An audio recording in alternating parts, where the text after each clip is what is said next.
சொல்வதெல்லாம் உண்மை.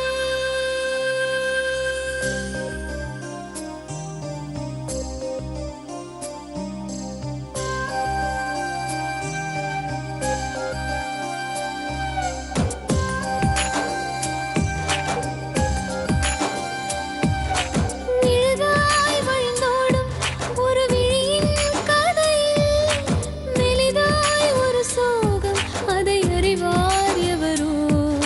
பழகாய் அலைந்தோடும் ஒரு வாழ்க்கை படகை முழுதாய் கரை சேர்க்கும் வழி சொல்வார் எவரோ. சொல்வதெல்லாம் உண்மை.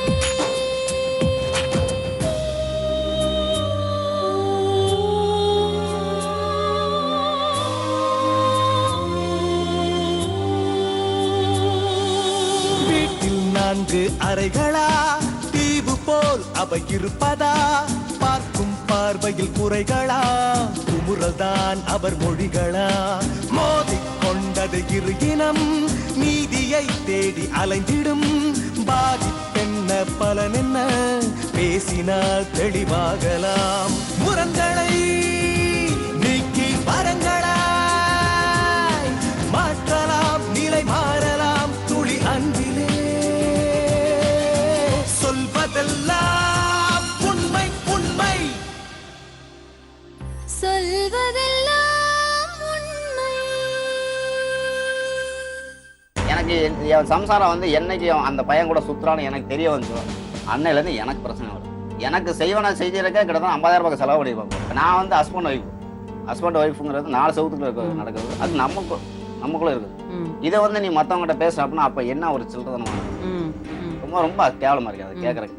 செந்தில் லவ் பண்ணிருக்கீங்களா கல்யாணத்துக்கு முன்னாடி? அப்ப செந்தில் கூட கல்யாணம் பண்ணிருக்கேன், அவரே கல்யாணம் பண்ணிருக்க வேண்டியதானே? ஏன் இந்த பையனை கல்யாணம் பண்ணி அவருடைய வாழ்க்கையை வீண் பண்ணீங்க?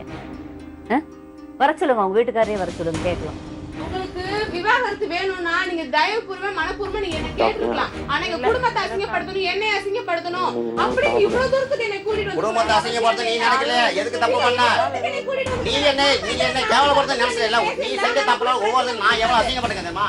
எவ்வளவு அசிங்கம் நீ தப்பு பண்ண நீ, அதனால எவ்வளவு தண்டனை நான் அனுசரிக்க தெரியுமா? ஏன் இங்க வா, பதில் சொல்ல. நீ வெளியே போக முடியாது, வா. ஒரு ஆடியோ, ஆமா, அந்த போடுங்க, அப்பதான் அந்த பொண்ணுக்கு தெரியும் இந்த பிரச்சனையோட வேறு என்னன்னு, எவ்வளவு மோசமா இருக்கு, அவங்க ஹஸ்பண்ட் எந்த அளவுக்கு பாதிக்கப்பட்டிருக்காருங்கறத அப்பதான் சொல்லு. தெரியும். நீ செஞ்ச தப்பெல்லாம் சொல்லு. போடுங்க. போய்தான் இருக்கும். உடம்பு சரியில்லையா? என்ன பண்ணுது? யாரு? சரி பாத்துறீங்க, பாத்துட்டீங்கன்னா சாப்பிட்டு டேப்லெட் வாங்கி கொடு. சாப்பிட்டியா? இல்ல பதில் சொல்லிட்டு போங்கம்மா. கேளுங்க, உங்க பேர் கிளம்ப. எப்படி பேசணும்? நீ பதில் சொல்லணும். நீ சொல்லணும், இங்க இருந்து மெட்ராஸ் விட்டு நீ போக முடியாது யாருமே. உட்காரு. நீ பதில் சொல்லிதான் ஆகணும். யாரு? எங்க அம்மா அப்பா நீங்க என்ன நினைச்சு கூட்டிட்டு வந்தீங்க? நீ பதில் சொல்லணும். பதில் சொல்லணும். நீ அங்க சொல்லிருக்கணும், எல்லா விஷயமும் சொல்லிருக்கணும். நீ உட்காரு, நீ பதில் சொல்ல. குடும்பத்தை கேவலப்படுத்தணும், எங்க நாங்க வந்து தூக்கல தோங்கணும். நீ சொல்லலன்னா இங்க நீ சொல்லலாம்னா சென்னை விட பையனை தவிர நீங்க 3 வாரமா கிளம்ப முடியாது. முத உயிரோட போக முடியாது, போக முடியாது. போக விட மாட்டேன் நானு. எனக்கு நடந்ததுக்கெல்லாம் பதில் சொல்லணும். நீ சொல்லு, உட்கார் முத. நீ போகணும்னா நான் பிரிஞ்சிடலாம் நான் சொல்லிட்டேன். ஏதாச்சும் மனசு விட்டு போக சொல்ல? மனசு விட்டு எதுக்கு போக சொல்ற? போன வாரம் சனிக்கிழமை எவனா கொடுத்த மாத்திரை வாங்கி நீ போட்டு ஆபாசம் பண்ணிருக்க. நீ கேட்டா நல்லவமா நடிக்கிற வயிற்றுலின்னு சொல்லி. புருஷ மாட்டேன் உறவுனா என்ன தெரியுமா உனக்கு? நம்ம 2 பேரும் நடந்துக்கிட்டு 4 செவத்துக்குள்ள நீ இன்னொருத்த கூட பங்கு போட்டிருக்க அப்படின்னா என்ன பொம்பளை நீ முதலாளி? யாரு சொல்ல? நான் செஞ்ச தப்ப சொல்ல, இங்க சொல்ல. இது 6 வருஷமா நீ 6 வருஷமா நீ போய் சொல்லி பிரார்த்தனை பண்ணி நான் சம்பாதிச்ச காசு வாங்கி இன்னொருத்த கூட ஊர் சுத்தி அதெல்லாம் போய் இல்லமா? ஒரு நாள் உனக்கு போய் சொல்லி கூட்டிட்டு வந்து உனக்கு தப்பா தெரியுது என்ன? அதுக்கு எல்லாத்துக்கும் நான் பதில் சொல்றேன். உட்காரு, எனக்கு பதில் சொல்லு. நீ உங்களோடது சும்மா நீங்க என்னோட இதுக்கு மட்டும் தான் இருக்கீங்க, ஒரு பேருக்கு மட்டும் தான். Right, okay. நீ சொல்ற அத்தனை குற்றச்சாட்டு ஏத்துக்கலாம். நீங்க என்ன செலவு பண்ணி ஹாஸ்பிடல்ல போய் சேர்த்து பார்த்தது கிடையாது. ஆமா, நீங்க எவ கூட ஊர் சுத்தி நீ வயித்துல ஒரு டப்பிட்டு வந்தா நான் சொல்ல பண்ண முடியும் உனக்கு? மதன்ராஜ் வயித்துல வேற எதுக்கு பத்தி நான் அத பத்தி பேசலாம், அவனை பத்தி பேசலாம். நீ இப்ப நடந்த சம்பவத்தை நீ பதில் சொன்னே. உயிரோட இருக்க பிள்ளைக்கு நீங்க அக்கறை காட்டுற போய் செத்த பிள்ளைக்கு எதுக்கு அக்கறை காட்ட மாட்டீங்க? சரி, ஏமா 1000 தப்பு இருக்குன்னா அதுக்கு நீ 10 பேர் கூட சுத்தி திரிவே. நீ 10 பேர் கூட சுத்திட்டு நல்ல செய்யலாம் செஞ்சு நீ நல்ல மாதிரி போய் போலீஸ் ஸ்டேஷன் நிப்பனா? இதெல்லாம் நான் இதெல்லாம் போட்டுக்கணும் நான். உன்னை எனக்கு பிடிக்கல அப்படின்னு அதை நீ சொல்லிருக்கணும். நீ என்ன கிரிமினல் வேலை பண்ணி நீ போய் போலீஸ் ஸ்டேஷன் கம்ப்ளைண்ட் கொடுத்த நீயும் அவனும் சேர்ந்து பிரார்த்தனை பண்ணி இப்போ கூட என்ன சொல்லியிருக்க நீ அவ இப்ப 2 பேரும் என்ன பிளான் பண்ணிருக்கீங்க? இந்த ஆடி முடிஞ்சு ஆவணி முடிஞ்சு வீடு மாத்தி போனா 2 மாசம் அங்க என் கூட வந்திருக்கிறது. 2 மாசம் கழிச்சு என் கூட நீ உனக்கு பிடிக்கல அப்படின்னா அடுத்த செகண்ட் நீ அவங்க கூட வீடு பார்த்துட்டு போயிடுறது. 2 மாசம் என் கூட குடும்பம் எடுத்துரு, 3 மாசம் அவங்க கூட குடும்பம் எடுத்துரு, அவன் கிட்ட இன்னொருத்த குடும்பம் எடுத்துறது. இதை நான் சொல்லல, நீ சொல்லியிருக்க. இதை நான் சொல்லல. எங்க வீட்ல பிரெயின் வாஷ் பண்ணி நீங்களே என்ன பிரெயின் வாஷ் பண்ணி நான் நல்லா சொல்ல என்ன நடந்து சொல்ல தெளிவா பேச சொல்லு. என்ன நடந்து தெளிவா பேச சொல்லு.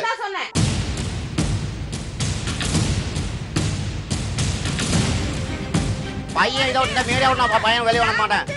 சரி நீ சரி ரைட்டு கோர்ட்ல கேஸ் போடாம பையன் யாரும் வரணும் சட்டம் சொல்லு, நான் ஏத்துக்கிறவா. நீ வா பதில் சொல்லுவா, பதில் சொல்லுவா. சட்டம் சொல்லிட்டேன், பையன் யார்கிட்ட வளரணும்னு சொல்றேன். சொல்லிட்டு நான் ஏத்துக்கிறேன். வா சொல்லு, பதில் சொல்லு. ஆரம்பத்துல இருந்தே உங்களோட இடத்துக்கு சரி வரலையா? ஆரம்பத்துல இருந்து கல்யாணம் பண்ணி ஒரு 1.5 வருஷம் ஒண்ணுமே நீங்க பண்ணலைன்னு சொல்லிட்டு இருக்கேன். ஒண்ணுமே பண்ணலன்னா அப்புறம் ஒண்ணுமே பண்ணாதவன என் கூட எதுக்காக வாழணும்? அப்பயே விட்டுறலாம்ல.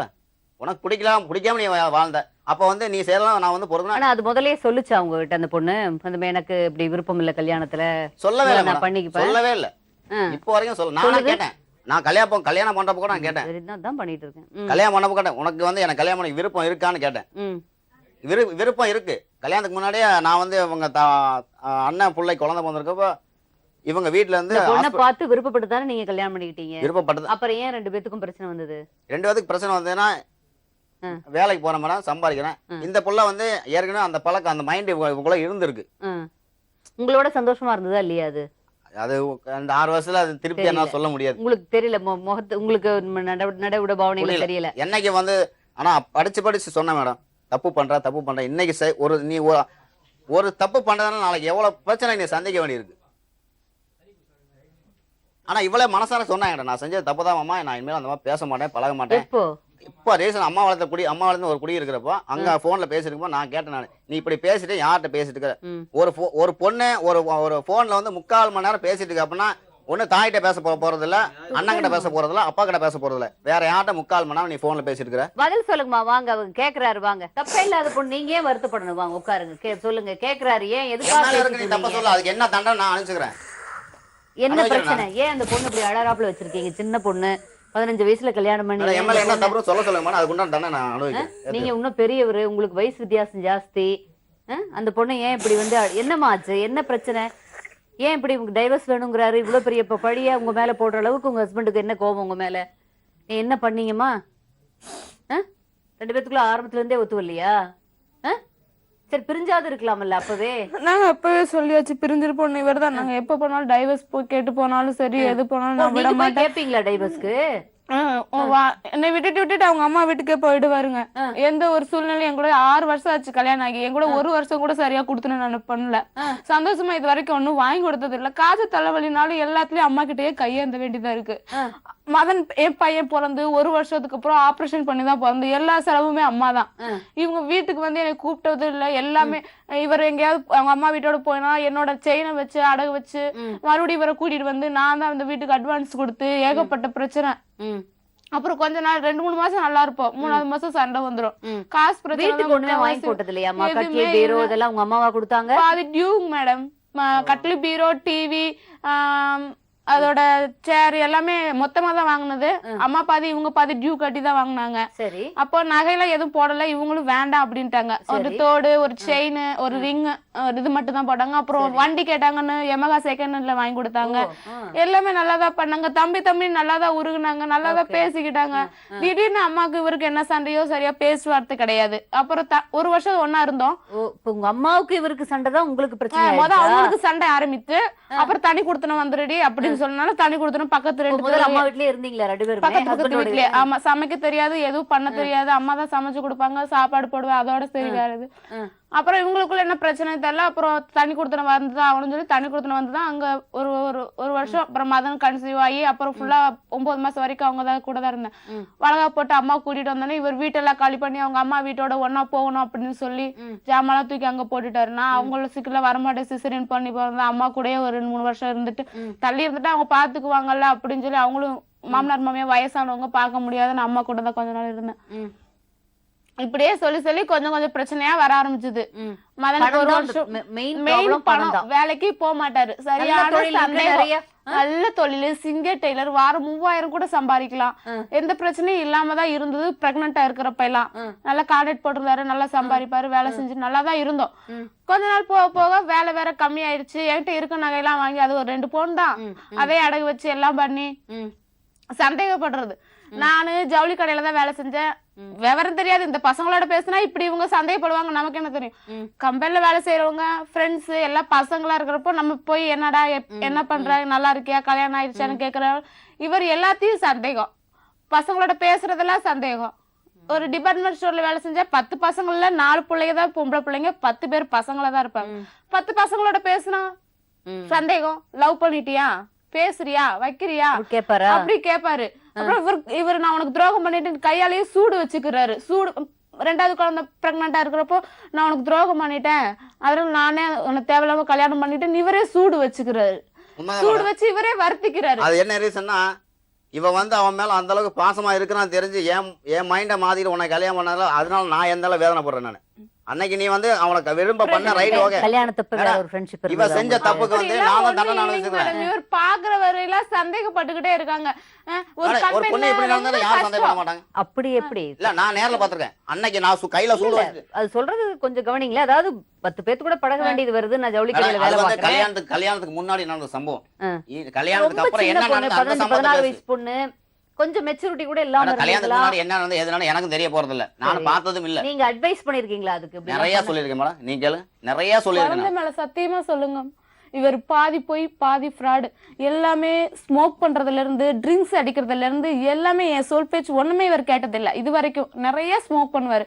பாக்குறவங்க ஹாஸ்பிட்டல் போனாலும் சரி, போலீஸ் ஸ்டேஷன் போனாலும் சரி, ஸ்மோக் பண்றியா, தண்ணி அடிக்கிறியா, அவளை போய் சித்திரவதை பண்றியான்னு தான் கேட்பாங்க. ஆனா இது வரைக்கும் என்ன அடிச்சது இல்ல. ஆனா பணம் கேட்டு டார்ச்சர். நீ நகை போட்டு நீங்க எப்படி பணம் கொடுக்க முடியும்? அம்மா வீட்ல அம்மா வீட்ல கொஞ்சம் வட்டிக்கு வர்றாங்க. அவங்க கொஞ்சம் அப்பா வேலை பாக்குறாங்க, அண்ணன் வேலை பாக்குறாங்க. அப்படி இருந்தா கொஞ்சம் நல்லா இருக்காங்க. வீட்டுல ஊர்ல நல்லா வித்து அந்த பணம் எல்லாம் இருந்ததுன்னு அந்த கொஞ்சம் ரொட்டேஷன் விட்டு வேலை செஞ்சு அப்படி இருக்க பணம் வந்துருது. சரி வண்டி எடுத்து கொடுத்தாங்க. தம்பி வண்டியை வச்சுக்கல, ஒழுங்காவே வச்சுக்கல. அது ஷோரூம்ல போய் மறுபடியும் மாத்தி 65,000 ரூபாய் வண்டி எடுத்து ஷோரூம்ல கட்டவே இல்ல. டியூவே கட்டல. அம்மா வச்சுறேன் 9,000 ரூபாய்க்கு.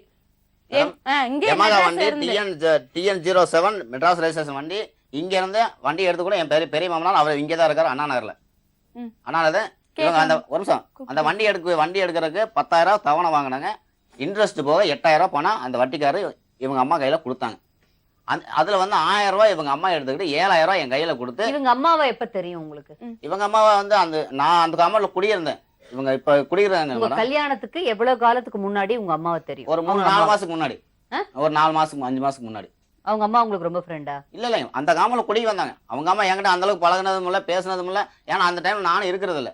அது சொல்றதுல ஒரு பாயிண்ட் என்னன்னா, எங்களுக்குள்ள பிரச்சனையை விட எங்க அம்மாவுக்கும் இவருக்கு என்ன பிரச்சனைன்னு தெரியல. அதான் திருப்பி சொல்லுது. அது என்ன பிரச்சனை எனக்கு தெரியல. வேலைக்கு போயிட்டு இருந்தேன், எனக்கு ஒண்ணுமே தெரியாது. அப்ப வந்து நானும் லவ் கிவோ எந்த ஒரு இதுவே கிடையாது. போனோம்னா நைட் 9 o'clock தான் வருவேன். இவங்களுக்குள்ள என்னன்னு தெரியல. ஆனா வந்து எங்க அம்மா கல்யாணம் பண்ணனா இவனைத்தான் பண்ணி ஆகணும்னு சொல்லிட்டாங்க. இவங்க என்னன்னா எனக்கு மட்டும்தான், என்னை மட்டும் தான் கல்யாணம் பண்ணிக்கணும். இவங்க அம்மா அப்பா வந்து எங்களோட பேச ஆரம்பிச்சிட்டாங்க. இவங்கதான் பொண்ணு வேணும், எனக்கு இந்த பொண்ணு தான் வேணும், கல்யாணம் பண்ணி வைங்க. அப்பாவுக்கு பிடிக்கல, கூட பிறந்த அண்ணனுக்கு பிடிக்கல, சொந்த பந்தம் யாருக்குமே பிடிக்கல. 15 வயசுல ஒரு பொண்ணை கல்யாணம் பண்ணி கொடுத்தாங்கன்னா யாரும் வேணான்னு. நானும் அப்பயே சொன்னேன், 15 வயசுல கல்யாணம் பண்ணா எனக்கு குடும்ப பொறுப்பு எதுவும் தெரியாது, நம்ம யாராவது பேசுவோம், எவ்வளவோ சண்டைகள். அது அப்பெல்லாம் நான் யோசிக்கவே இல்லை. சண்டைகள் வருமா, எதுக்கு, நான் சமைக்க தெரியாது, ஒண்ணுமே போட்ட துணியை கூட துவைச்சது இல்ல. 15 வயசுல என்ன தெரியும் அப்படின்னு சொல்லிட்டு.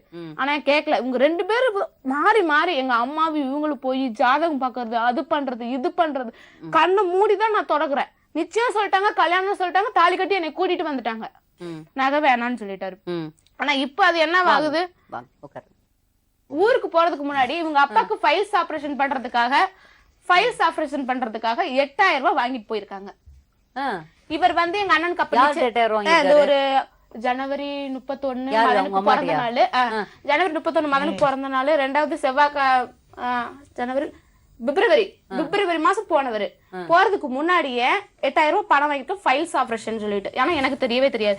எனக்கு கடன் வாங்கி கொடுத்தீங்களா உங்க தவணையும் வாங்குறாங்க. தவணை ஒரு இடத்துல வாங்குறாங்க ரெகுலரா அவங்க கிட்ட. அப்புறம் இவர் என்ன சொல்லிட்டாரு, இப்ப பணப்பிரச்சனை தானே? பணப்பிரச்சனை தான் முக்காவாசி. நிறைய பணப்பிரச்சனை நிறைய. ஆமா, எல்லாத்துக்குமே நாங்க தாங்க. கல்யாணத்துக்கு கூட அந்த பையன் 5 பைசா செலவழிக்கல. பூரா காசு இல்ல.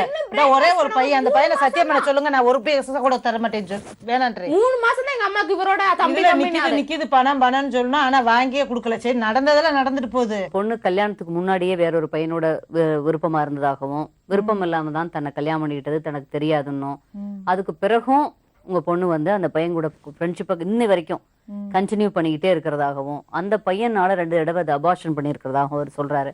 அவர் சொல்றதுக்கு 2 ஒரு ப்ரூஃபும் வச்சிருக்கிறாரு. கம்ப்ளீட்டா டேப் பண்ணிருக்கிறாரு அவங்க பேசுனது.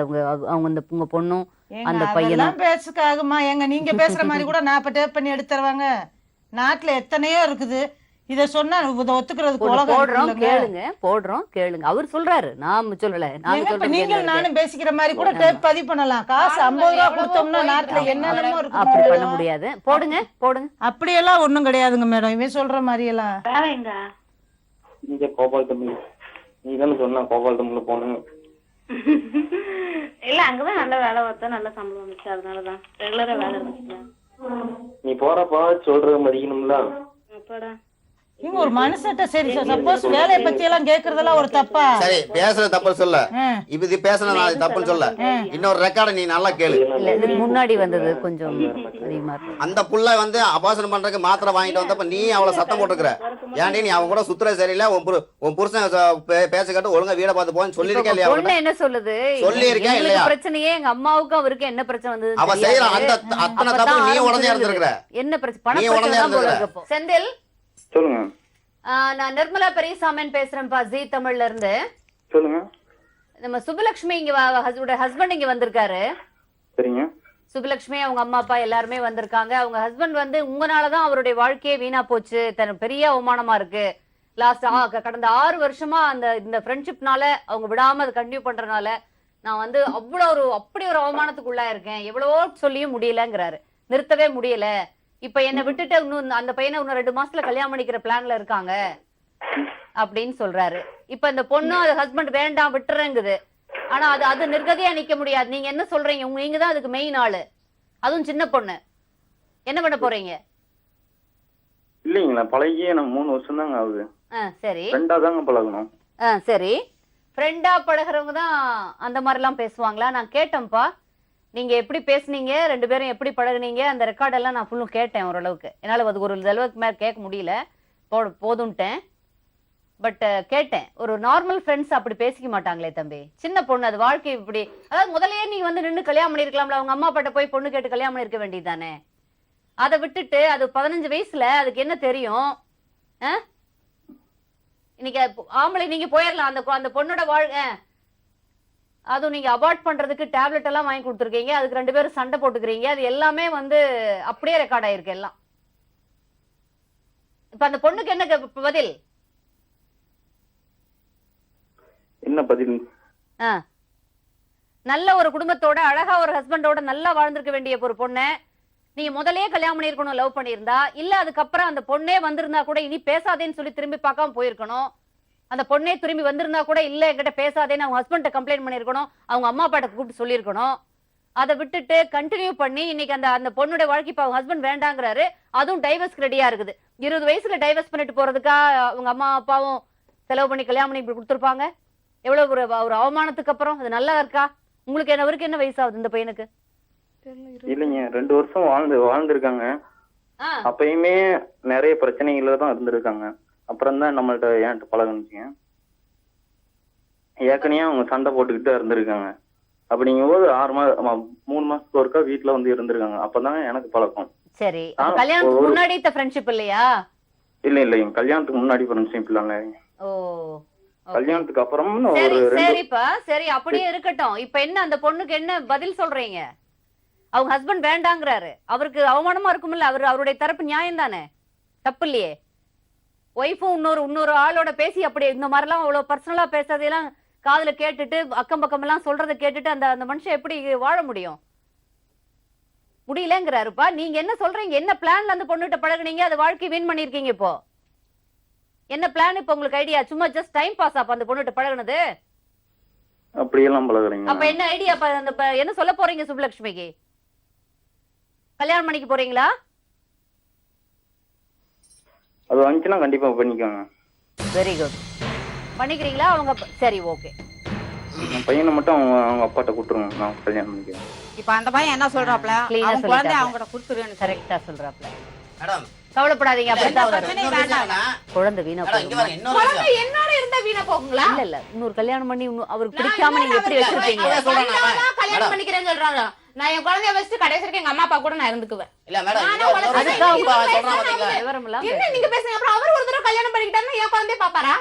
இல்ல அவர் அப்படியே இருந்துருவாரா? நீங்க சொல்லுங்க. இப்ப சொல்றான் பாத்தீங்களா, உங்க பையனை அவங்க கிட்ட விட்டுட்டு வந்தா நான் இவளை கல்யாணம் பண்ணிக்கிறேன் சொல்லி சொல்றல. இப்ப பேசுறவங்க நாளைக்கு எந்த நம்பிக்கையில இவ்வளவு நம்பி நான் பையனை அவங்க அனுப்புறது? நாளைக்கு கேட்க ஒரு क्वेश्चन, நீங்க இன்னொரு கல்யாணம் பண்ணிட்டீங்கன்னா உங்க பையனுடைய நிலைமை அப்ப அம்மா தான் பாத்துக்கணும். அவன் கல்யாணம் பண்ணாதான் அவன் எப்பயோ பண்ணிருப்பான். மேடம் இன்னொன்னு தெரியுங்களா, ஐடியா இல்லையா? இன்னொரு நிமிஷம் மேடம், இன்னொரு தப்பு பண்ணணும்னு நான் நினைச்சிருந்தா இவ என்னைக்கு தப்பு பண்றான்னு எனக்கு தோணுச்சோ அதே தப்ப நான் எப்போ நான் செஞ்சிருப்பேன்.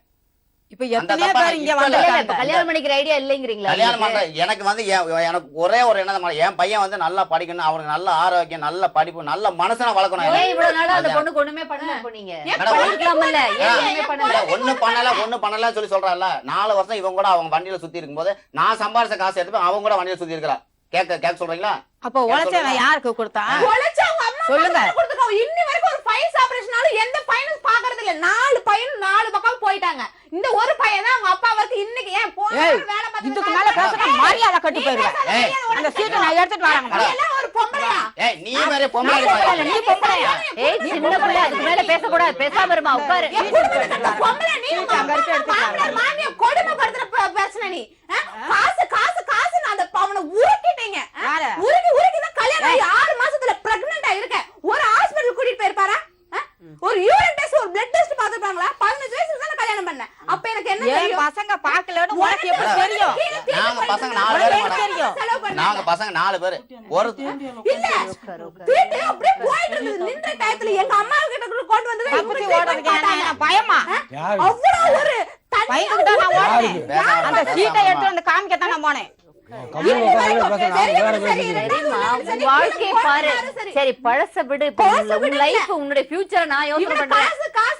அந்த பையன் போய் சொல்லிட்டா நான் யோசனை பண்றேன். நீ உன்னை பழச பேசிட்டு இருக்க. பையனை பத்தி எனக்கு தெரியும். ஏன்னா நான் பெற்றிருக்கேன் இல்லையா? இன்னி வரைக்கும் 4 வருஷமா அவனை காப்பாத்திக்கிறது எங்க குடும்பம். எங்க அப்பா உருகி கல்யாணம் பாத்துக்கிட்டது என் பையனை. இப்ப வரைக்கும் நான் அவனுக்கு காட்டுதான் இந்த ஒரு 4 மாசமா நிக்க முடியாது என்னால. அவ்வளவு உடம்பு சரியில்லைனாலும் வேலை பார்த்து என் பையனை நான் காப்பாத்திக்கிறேன். இப்ப வரைக்கும் 10,000 கடன் வாங்கி நான் என் பையனுக்கு அட்மிஷன் பண்ணிருக்கேன். நீ என்ன செஞ்ச? அதே மேட்டர்ல நீ பண்ணுன வேற தப்புதாம்மா பிரச்சனை. அது நீ புரிஞ்சுக்காம அதை மறைச்சிட்டு அந்த சிவா செந்தில் தான் பிரச்சனை. உட்காரு. வேற பிரச்சனை மத்த பிரதா இருந்தா நான் 2ல 1 கேட்பேன். அவரே வரப்போறது இல்லைங்க. இல்லைன்னா நான் வந்து வேற மாதிரி கேட்டுப்பேன். இத மறைக்கிறதுக்காக இந்த பிரச்சனை நீங்க எப்படி இந்த செந்தில் சிவா பிரச்சனை என்னோட ஒப்பிட்டு பேசுறீங்களோ, பணத்தை மறைக்கிறீங்களோ? ஆனா இவர் அதுக்காக தான் இந்த சிவா செந்திலையும் உருவாக்குறாரு. பணத்தை மறைக்கிறதுக்காக தான் அதை உருவாக்குறாரு. இப்ப புரிஞ்சுதா உங்களுக்கு? இவர் வந்து உண்மையிலேயே ஒரு பொண்ணு கெட்டு போறதுக்கு வந்து ஆம்பளை காரணம். ஒத்துக்கிட்டாரேமா, உட்காருமா. கெட்டு போறதுக்கு ஒரு ஆம்பளை தான் முக்கியம். அதனால ஒத்துக்கிட்டானா இவ இல்லன்றா. எப்படி பாருங்க பொம்பளை எல்லாம் தப்பு பண்ண ஆரம்பிச்சா நியாயப்படுத்த முடியாதுமா. பழகுனதெல்லாம் தப்பு. எல்லாம் கூட போய் பச்சை எப்படி பேசுறது டிவில பாத்தாங்களா? கண்ணால பாத்தாங்களான்னு சொல்லுங்க. நீ இந்த மாதிரி ஒத்துக்கிட்டாரே, என்ன பண்றது? பையனே ஒத்துக்கிட்டாரேமா. பாத்தாங்களா? பாத்தாராமே. எனக்கு முன்னாடி அடிச்சிருக்கேன் அவன் அடி வாங்கிருக்கேன் என்கிட்ட. இந்த விஷயம் வந்து நான் ஏற்கனவே இவங்க அம்மா சொல்லிருக்கேன். இவங்க அம்மாவுக்கு நல்லா தெரியும், நான் சொல்லிருக்கேன். தப்பு செஞ்ச நீ நல்ல வாழ்க்கையில அது போதும் எங்களுக்கு. நீ நல்லா படிக்க போறியான்னு அத பாரு. நீ நல்லா வாழ அது எங்களுக்கு. சுப்புலட்சுமி போதும், உட்காரு. சின்ன பிள்ளை அதுக்கு மேல பேச கூடாது. டென்ஷன் ஆகாத. அவன் தப்பு பண்ணல, அவன் நல்லபடியா வாழ்ந்துட்டு போ. நாங்க தப்பு பண்ணா அது எப்படி இருக்கும்? நாங்க செஞ்ச தப்பு நாங்க நீ செஞ்ச தப்பு நீ தப்பே செய்யல. நீ நல்லபடியா வாழ. நல்லா இல்ல எனக்கு அவதான் வேணும். நல்லா இரு. சரி நடந்ததெல்லாம் நடந்ததையாக இருக்கட்டும். ஆனா என் குழந்தைய வந்து நீங்க வாங்க முடியும். நீங்க கேட்டது நடந்துரும் நினைக்கிறேன். நீங்க கவலைப்பட வேண்டியது இல்ல.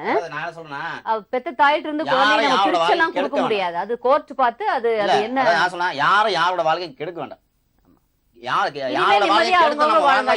ஏதோ ஒரு தப்பு, ஒரு சின்ன ஒரு புயல் அடிச்சிருச்சு, இனிமே அவங்க இப்ப வந்து இப்ப பிடிக்கலன்னு சொல்லி ஆனா சொல்றாங்க. இனிமே நீங்களும் அதை பத்தி தப்பா பேசிட்டு இருக்காதீங்க. நீங்களும் அதுக்கு மேல நாங்க பேச போறது இல்லைங்க. ஆனா எங்க கிட்ட வந்து இன்னும் எந்த பிரச்சனையும் இருக்கும். உங்களால உயிருக்கே ஆபத்து அப்படின்னு சொல்லி அவங்க சொல்றாங்க. இவ இப்படி நடந்துக்கிட்டவன் நாளைக்கு எந்த நம்பிக்கையும் அந்த குழந்தை நான் விடுறது? நீங்க சொல்லுங்க. இவ்வளவு இது நடந்துட்டா இப்ப அவனே சொல்றல, நாளைக்கு இப்போ மேரேஜ் பண்ணிட்டேன் நான், இல்ல வேணாம் சொல்ல, நாளைக்கு இடங்கள்லாம் இல்ல. இவங்க மேரேஜ் பண்ணாங்க, இவங்க மாசம் 20 நாள், மோகம் 30 நாள், அதுக்கப்புறம் ஒருத்தருக்கு சண்டை வரதான் செய்யும். சொல்ல வேண்டாம், அது நல்லாவே கூட இருக்கலாம். என் பையன் பாதிக்க கூடாது இல்ல, அந்த அவங்க 2 பேத்துக்குள்ள இருக்க பிரச்சனை என் பையன் பாதிக்க கூடாது இல்ல. குடும்பத்துல உள்ள நீ பேசுற பேச்சு, நீ ஆடிக்கிற நாடகம் அது இல்லையா? அது பத்தலையா? நீ அந்த நிலைமையில தானே இருக்க. நீ அந்த நிலைமையில தானே இருக்க. போன வாரம் ஃபுல்லா என் கூட குடும்பம் நடத்திட்டு 5 மாசம் பிரிஞ்சு போனேன். போலீஸ் ஸ்டேஷன் போய் திரும்பி வந்தியா? எல்லாத்தையும் நடவ சொல்லிருக்கமா, இவ்வளவு தப்பு பண்ணிடா, சரி நானும் இவ்வளவு தப்பு பண்ணிருக்கேன், நம்ம 2 பேரும் பேசி சமாதானம் பண்ணி பிரிஞ்சுக்கலாம். சொல்லல நான் 5 மாசம் ஒரு நாளாவது டைவர்ஸ் அதுகிட்ட வேண்டாம் பிரிஞ்சிடலாம் வேண்டான்னு ஒண்ணு தெரியுமா மேடம்? நான் வந்து வீட்டை விட்டு போறதுக்கு 3 நாளைக்கு முன்னாடி நான் இவங்கிட்ட தெளிவா பேசுனேன். நீ தப்புக்கு மேல தப்பு பண்ற, நான் ரோட்ல நல்லா நிம்மதியா நடமாட முடியல. உன் வீட்டுல உங்க அம்மாவும் கேக்குறதில்ல, உங்க அப்பாவும் கேக்குறதில்ல. நீ இனி இப்படி என்ன பிளாக்மெயில் பண்ணிக்கிட்டே வந்து ரோட்ல எனக்கு தெரிஞ்ச 4 பேர் ஒருத்தன் என்ன வந்து என்ன சோகம் சம்சாரம் இந்த மாதிரி போகுது அப்படின்னா எனக்கு எப்படி இருக்கும்? இதே நாங்க இருக்கிறோம், எங்களுக்கு தெரியாம எப்படிங்க மேடம்? தெரியும் மேடம், இந்த இவங்க அம்மாவுக்கு நல்லா தெரியும். ஒத்துக்கிட்டாருல்ல, பாத்தீங்கல்ல அந்த பையனே ஒத்துக்கிட்டாரே, பண்ணிக்கிறேன் வந்துறான்னு. இங்க பாருங்க என்னைய பாருங்க. இந்த புள்ள மாத்திரை வாங்கி போனதுல இவங்க சத்தம் போட்டுருக்காங்க, நீ அவங்க கூட 2 நாள் ஊர் சுத்தி திரியற, மாத்திரை வாங்கி போடுற, இதெல்லாம் சரியா இல்லடி, நீ அவங்க கூட நீ சொல்லி இருக்கிற. எங்க போட சொல்லுப்ப? போட மேடம் இருக்கு எல்லாமே இருக்கு. என்ன வேணும் இப்ப உனக்கு? ஓம் புருஷன் நீ சாமியார வச்சு நீ காலி பண்றீங்க, வேலை பார்த்திருக்க. அதே போட சொல்லவா? சிவகுமார் இரு பேசாம இரு. என்ன கோர்ட்ல போய் மியூச்சுவல்னா சீக்கிரம் நடந்துரும். இனிமேலும் ஒருத்தர் கஷ்டப்படுத்திக்காம 2 ஃபேமிலி அவங்க நீ அந்த குழந்தை உங்க பையனை கோர்ட் என்ன முடிவு பண்ணுதோ அது பண்ணிக்கிட்டோம். கண்டிப்பா பண்ணட்டும். ஆனா என் பையன் லைஃப் நல்லா இருக்கும். இவ்வளவு பிரச்சனை பயப்படுறாரு அவரு. திருப்பியும் உங்ககிட்ட போய் இவ்வளவு பிரச்சனை 5 மாசம் போய் வேற ஒருத்தவங்களை கல்யாணம் பண்ணி எங்க சித்தி மூலியமா போன் பண்ணி கல்யாணம் ஆயிருச்சு அப்படின்னு சொன்னதுக்கு அப்புறம் தான் நான் போய் போலீஸ் ஸ்டேஷன் கம்ப்ளைண்ட் கொடுத்தேன். சரி உண்மையா கல்யாணம் பண்ணிக்கிட்டாருன்னா நம்ம விட்டுடலாம். அது போய் அந்த மேட்டர் நான் சொல்றேன். நம்பர் கொடுக்கிறேன், என்னோட சித்திக்கு நம்பர் நான் கொடுக்கிறேன். இல்ல மேடம் பேசி எங்க பாத்தாங்களா? மதுரையில போன் பண்ணிருக்காங்க. அந்த மேட்டர் நான் சொல்றேன். சரி போன் பண்ணி ஒரு லேடி பேசிருக்காங்க, நான் சிவாவோட ஒய்ஃப் பேசுறேன். ஏன் மக தான் நம்ம ஒய்ஃப், நீ யாரு? அப்படி இல்ல நாங்க ஊட்டில இருக்கோம், நாங்க வந்து கல்யாணம் பண்ணிக்கிட்டோம், எனக்கு 2 குழந்தை இருக்கு அப்படின்னு சொல்லிருக்காங்க. சொல்ல வச்சீங்களா யாரையாவது? இல்ல ஒரு நிமிஷம், அது என்ன நடந்து நான் சொல்றேன் மேடம். இவங்க சித்தி வந்து என்கிட்ட போன் பண்ணி பேசுவாங்க, நானும் பேசுவேன். அப்ப கேட்டாங்க என்கிட்ட, என்ன தம்பி இப்படி பண்றீங்க அப்படின்னு. அப்ப நான் இவ திருந்தி வரணுங்கிறதுக்கு நான் இந்த வார்த்தை சொன்னேன். ஆனா அதான் உண்மை நடந்ததுதான், உண்மை நடந்ததுதான். ஆனா அந்த பொண்ணு பேசுனது பொண்ணு யாரும் இல்ல, யாரும் எனக்கு தெரியாது. இவங்களா ஒரு ரெடி பண்ணி, சரி நம்ம புள்ள வாழ்க்கை கெட்டு போறது, இவன் இன்னொரு கல்யாணம் பண்ணிட்டு போயிட்டானா அந்த புள்ள வாழ்க்கை கெட்டு போற அக்கறையில இவங்க அந்த பொண்ணை கூட பேச வச்சிருக்கலாம், மேபி நடந்திருக்கலாம். இப்படி நடந்தாலும் நீ அன்னைக்கு ஓடனே போலீஸ் ஸ்டேஷனுக்கு என் புருஷனை காணானே கல்யாணம் பண்ணிக்கிட்டேன். 5 மாசம் விட்டுட்டு போனேன். ரைட், 5 மாசம் விட்டு போனேன். 5 மாசம் எங்க அம்மா கூட. சரி நடந்ததா இருக்கட்டும், திருப்பி வாழ ரெடியா நீங்க? இது முடியாது மேடம். 3 அப்ப குழந்தைக்காக குழந்தை பேசுறீங்களே, அந்த குழந்தைக்காக சின்ன பொண்ணு தானே, ஏதோ தப்பு பண்ணிடுச்சு, இனி சரி பண்ணிட்டு அது வந்து வாழ முடியுமா? மேடம் ஒரு நிமிஷம், இவங்க செஞ்சது எல்லாமே என் மைண்ட்ல அப்படியே பச்சை குத்துன மாதிரி ஆயிடுச்சு. அவரே வாழ்ந்தாலும் என்னால வந்து நான் இனி வாழ மாட்டேன். சரியா? என்ன தப்பே என்னதான் இருக்கட்டும், ஆனா இவ்வளவு தூரத்துக்கு என்னைய அசிங்கப்படுத்தி கேவலப்படுத்தி நான் போய் அவங்க கூட வாழ்ந்தாலும் நீ என்ன டிவில அசிங்கப்படுத்த நானும் ஒரு வார்த்தை சொல்ல, அவர் நீ இப்படி வந்துட்டு என் கூட சமாதானமாகி வந்தேன்னு இவர்னு சொல்ல, எங்க 2 பேத்துக்குள்ள கசப்பான அனுபவம் தான் உண்டாகும். இவர் என்ன சொல்றீங்க, நீங்களே சட்டப்பூர்வ முடிவு எடுக்கலாம். நாளைக்கே வந்து தாராளமா கோர்ட் 2 பேரை அப்ரோச் பண்ணி லாயர் பார்த்து ப்ரொசீட் பண்ணுங்க. சீக்கிரமா அது மியூச்சுவல் டைவர்ஸ் கிடைச்சிரும். குழந்தைக்கு ஜட்மெண்ட் என்ன வருதோ அதுபடி பாத்துக்கோங்க. குழந்தை எந்த பிரச்சனையும் அவர் வரக்கூடாது. நான் இன்னொரு கல்யாணம் பண்ணி பாப்பாருல, அவர் பயாலஜிக்கல் ஃபாதர், அவர் எப்படி பார்க்காம பாப்பாரு, வருவாங்க சொல்லிட்டாங்கன்னா நாம ஒண்ணும் பண்ண முடியாது. சொல்லிடுச்சுன்னா அப்புறம் அது அவருக்கு தெரியுமில்ல. அதல்ல அதான் மேடம் செந்தில் சொல்லணும்ல, செந்தில் வேண்டாங்கறப்ப நீ என்னமா கல்யாணம் பண்ணிக்கோ அப்படின்னு நான் சொல்ல வரலையே அவங்கிட்ட. நீங்க கல்யாணம் எதுக்கும் நான் சொல்லலையே. அவர் குழந்தை விட்டுட்டு வான்னு சொன்னாங்கன்னா நான் அப்படிலாம் இல்ல நான் குழந்தைக்காக தான் இன்னி வரைக்கும் நான் இவ்வளவு அசிங்கம் குழந்தைக்காக வரும் சார். நீ பேசுற நியாயம் ஒருத்தன் குழந்தைக்காக தான் வாழ்றேன்னு சொல்ற, நீ இன்னொருத்தவங்க கூட நீ இந்த மாதிரி இருந்துட்டு வந்து நீ இப்படி ஒரு நியாயம் பேசுறது கொஞ்சம் கூட நீ இல்ல. எந்த தயவு செஞ்சு சொல்றேன், இந்த தமிழ்நாட்டுல வாழ்ற இந்த டிவி பாக்குற எல்லா பொண்ணுங்களும் நான் ஒண்ணு சொல்றேன், தயவு செஞ்சு ஆம்பளை இருந்தாலும் பொண்ணா இருந்தாலும் சரி நம்பிக்கை தூரம் மட்டும் செய்யாதீங்க. எதா இருந்தாலும் பேசுங்க. புருஷன் கூட என்ன வாழ்க்கை தான். எதா இருந்தாலும் ஒருத்தர் கூட பேசிக்கிட்டு தீர்த்துக்கணும். நம்ம குடும்ப விஷயத்த 3வது மனுஷன் போய் இப்படி எல்லாம் பேசி இப்படி எல்லாம் பண்ணா அப்படின்னா யாருனாலே திருப்தியா. சரி ஓகே, ஒரு அன்னோனியமா குமரல் புரியுது. அதனாலதான் நானும் அமைதியா இருக்கேன். சரி குடுக்கறேன்ட்டு டைவர்ஸ் சந்தோஷமா பண்ண. ஆனா அந்த பையன் ஏத்துக்காத பட்சத்துல குழந்தைய அவர்கிட்ட அனுப்பிச்சிடுறது, அவருடைய பையன் என்ன இருந்தாலும் கொடுத்துறது நல்லது. அதுக்கு மேல நீங்க ஒரு பெற்ற தாய்ங்கிற முறையில நீங்க பார்த்து முடிவு பண்ணிக்கிங்க. கோர்ட் அப்ரோச் பண்ணி கோர்ட் இந்த ஜட்மெண்ட் என்ன வருதோ அது பண்ணிக்கிங்க. ஆனா அந்த பையன் ஏத்துக்க தயாரா இல்ல. குழந்தைய ரொம்ப கிளியரா சொல்றாரு. என்னதான் நீங்க கம்பல் பண்ணி கூட்டிட்டு போனீங்கனாலும் நாளைக்கு அந்த குழந்தைய ஏதாவது ஒரு கஷ்டப்படுத்துறதுக்கு வாய்ப்பு இருக்கு. அதனால பாத்துக்கங்க. நான் அப்படிலாம் இல்ல. பாட்டு டிஸ்கஸ் பண்ணி இனிமேலாவது கரெக்டா தள்ள திங்க் பண்ணி உன் ஃபியூச்சரை நீ நல்லா சரி பண்ணிக்கோ. சரி இல்ல பண்ணிக்கலாம். அப்படி இல்ல. என்னோட குழந்தைய விட்டுட்டு தான் நான் அடுத்தவங்க கிட்ட போகணும்னு எனக்கு அவசியம் இல்லையே. போயிருந்தா இப்ப அதான் நீ 5 செஞ்சிருக்க. மாசம் விட்டுட்டு போயிருந்தப்ப இப்ப அதான் நான் செஞ்சிருக்க. எங்க அம்மா அப்பா விட்டுட்டு நான் 5 மாசம் இப்ப சொல்றேன். நீ அப்பயே வாழ்ந்துருந்தா கண்டிப்பா எங்க அம்மா அப்பா விட்டுட்டு நான் போயிருப்பேனா போயிருக்க மாட்டேனா?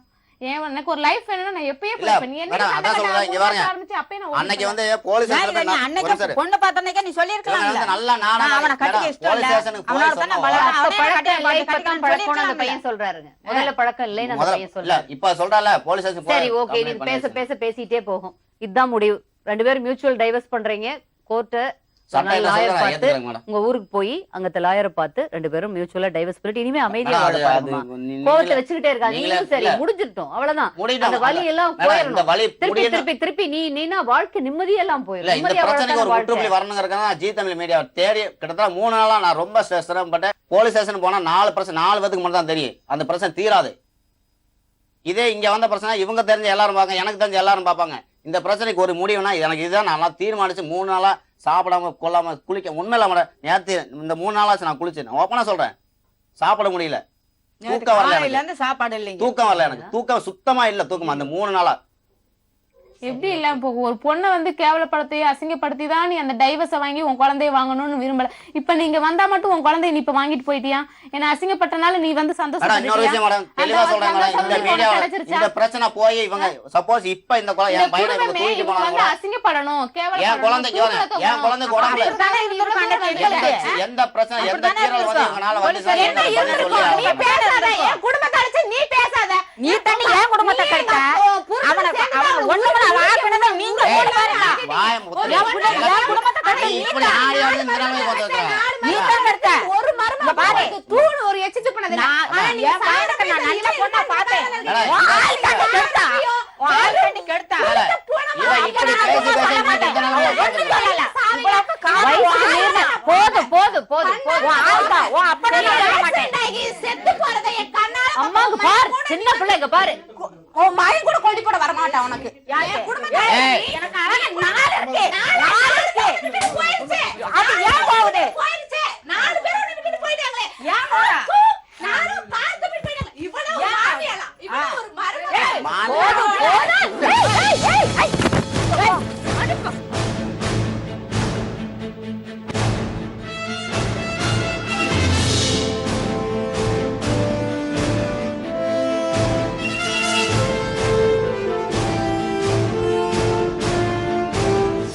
நேர்களே, இந்த வார்த்தைகள் இருக்கே, எந்த வார்த்தைகள் மனதை வருடி கொடுத்து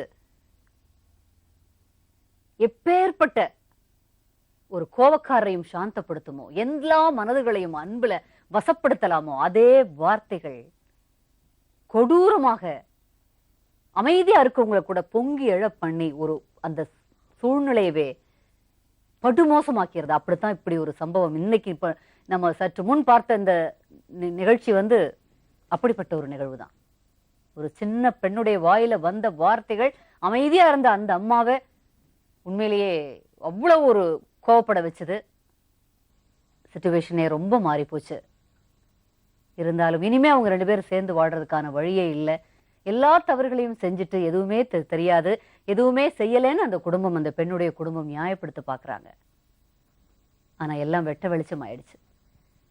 இனி அவங்களுக்குள்ள கோர்ட் அணுகி அவங்களுக்குரிய டைவர்ஸை, அந்த குழந்தையை பற்றிய முடிவை எல்லாம் எடுத்துக்கலாம். மீண்டும் நாளை சந்திப்போம். நன்றி, வணக்கம். சொல்வதெல்லாம்